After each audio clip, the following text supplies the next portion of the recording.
So ito na yung ano ha, first day of implementing the Davao Interim Bus System or DIBS. So itong Davao Interim Bus System ay ano lang to ha, parte lang ho ito sa, hindi ito kasama sa sinasabing sa proyektong Davao Bus System, or sabihin natin na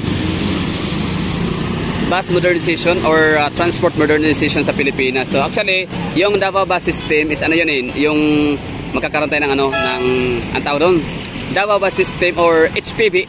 HPB is now High Priority Bus System. Kung sa Cebu meron silang BRT, sa Metro Manila is meron silang Itza Carousel Bus. Dito sa Davao City meron tayong HPBS or High Priority Bus System.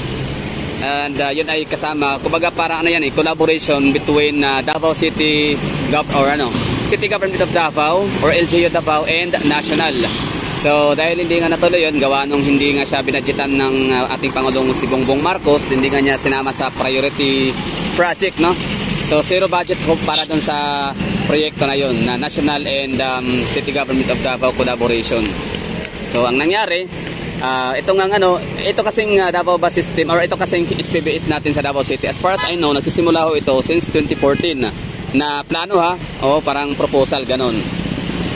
So nangyari, hindi natuloy gawa nung yun na nga, zero budget, no. So nagkaroon siya ng parang 2016 ulit hanggang sa 2016 parang napag-usapan nyo kasi nga kay PRRT yung kanyang time, yung kanyang tawag nito termino, tapos kay VP Sara Duterte naman as mayor sa Davao City.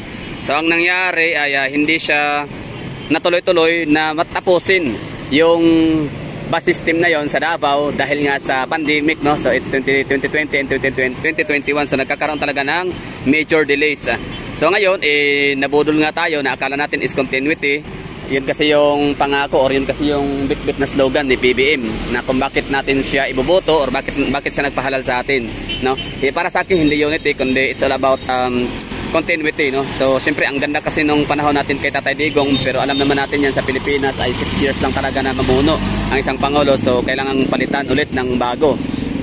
Yung natin, mga proyekto kasi kay Tatay Digong, mga major flagship projects ni Tatay Digong ay hindi naman yan matatapos agad in just 6 years, no. Tsaka kasi may pondo pero hindi ganoon hindi ganoon kasapat yung pondo natin. Like maraming pondo ang Pilipinas, maraming budget, yung nga lang ay kailangan talagang galingan sa pagma-manage. Like hindi pwedeng lahat ilagay lahat sa transportation, 'di ba? Hindi lahat ilagay sa build project kasi maraming mga sectors and maraming mga departamento, agencies na paglaanan ng budget pondo.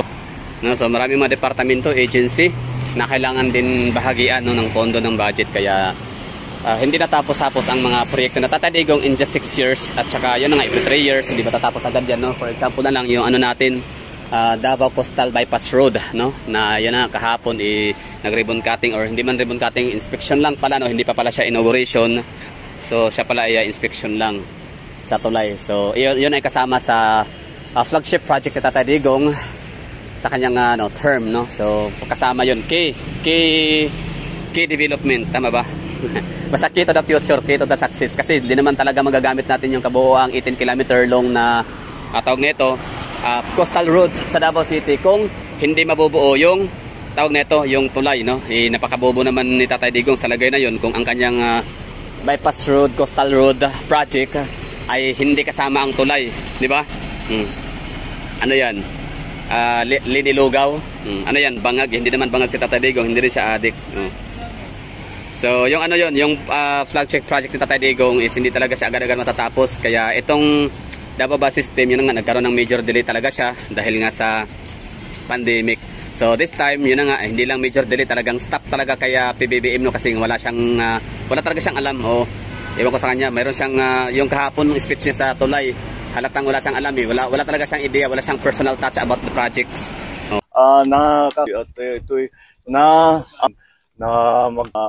Kaya ito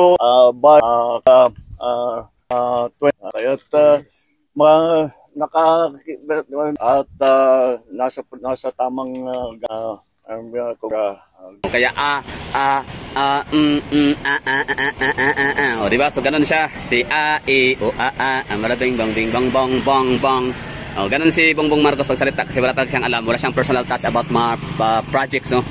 So yung natin, Davao Bus System na, yung bus na nakikita ho natin ay hindi ho yan sila parte ng national na transportation modernization sa buong Pilipinas. Kasi nationwide yan sa panahon na tataligong yung transportation modernization, yun ang i-phase out yung mga jeep, papalitan ng mga modernized jeep or di kaya minibus kung tawagin, which is yun na yung nakikita ko natin somewhere in Calabar Zone, Central Luzon, and NCR of course. No, meron na rin sa Metro Cebu and even Metro Iloilo, meron na rin silang mga minibuses, no, or pinatatawa ng mga tayo dito sa Davao City kasi ang Cebu, Iloilo, Manila, Calabar Zone, saan pa? Nang itong Central Luzon ay nagkakaroon na sila ng mga minibuses.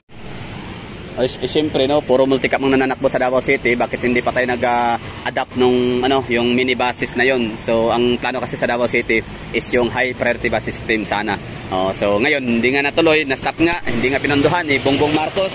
Kaya tayo mga taga Davao City, ang ating LGU, napakatalinong Vice Mayor, Acting Mayor ngayon na si Mayor Basti Duterte, napakatalino niya talaga, no, like grabe yung kanyang decisiveness, eagerness, and yung kanyang motivation, no. Hindi siya takot na gumastos, hindi siya takot na kumuha ng pondo sa Davao City para ibili ng bus units, kasi ang iniisip niya talaga doon, kailangan talaga ng mamamayang Davaoenyo yan, kailangan talaga ng kahit paano'y matutulungan ang mga commuters natin in daily basis nilang buhay-buhay nila, no, papuntang mga designated barangays, no. So, hindi pwedeng aasa lang lagi sa jeepneys natin, kasi konti lang yung jeepneys natin, ang sisikip pa, ang liliit pa, no. So, kawawa yung mga estudyante, mga manggagawa natin, nagugutom sila, nalilipasan ng gutom yung mga yan tuwing hapon gabi, kasi nga di sila agad makauwi ng bahay gawa ng maliban sa traffic ay limited talaga yung seating capacity ng mga jeeps, and konti lang din yung jeeps na nananakbo.